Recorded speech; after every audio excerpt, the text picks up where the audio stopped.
Good afternoon, everybody, and welcome back to my library, your library. And we're going to do a couple more book reviews. It's been a couple months, so it's got a couple of books here I want to go over with you. Starting with the one I just finished this morning, which is Homage to Catalonia by George Orwell. This is about his time serving with the PUM militia during the Spanish Civil War. He was a volunteer during the Spanish Civil War fighting the fascists.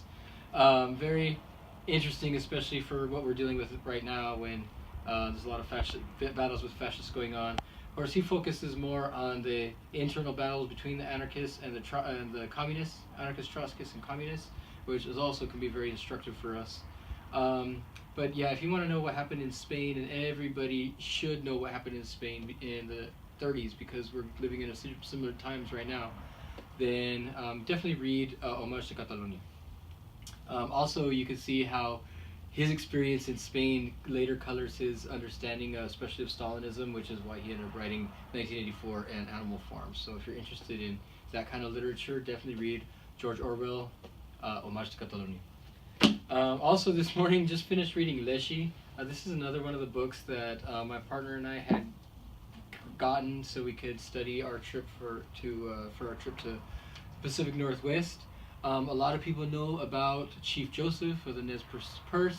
A lot of people know about Chief Seattle or South, but not very many people know about Leschi. And my theory about this is that while Chief Joseph and Seattle were looking for accommodations with white settlers, Leschi was actually fighting them. And so he's been villainized by people at that time, villainized even by history or forgotten by history. So I really wanted to learn who is Leschi, who are the Nisqually people, what's going on, what was going on at that time.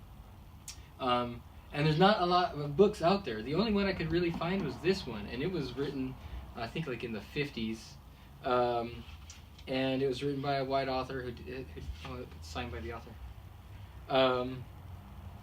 Didn't really have the kind of sensibilities that we have now when we're writing and talking about Native peoples. So she makes a lot of the errors that I'm going to talk about relating to another book.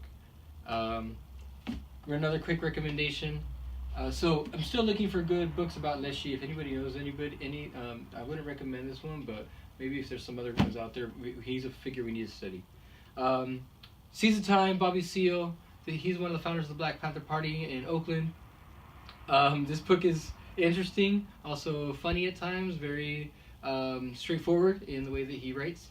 There's a lot of materials written about the Black Panther Party. If you read the main narratives, autobiographies or memoirs of the founders, maybe a comprehensive history and some of the local history, you could do away without a lot of that literature. But this is one that you can't really get away with not reading. You got to read Seize the Time by Bobby Seale if you want to know how the Black Panthers were formed. We're going to take a break and then we're going to do the rest of the books.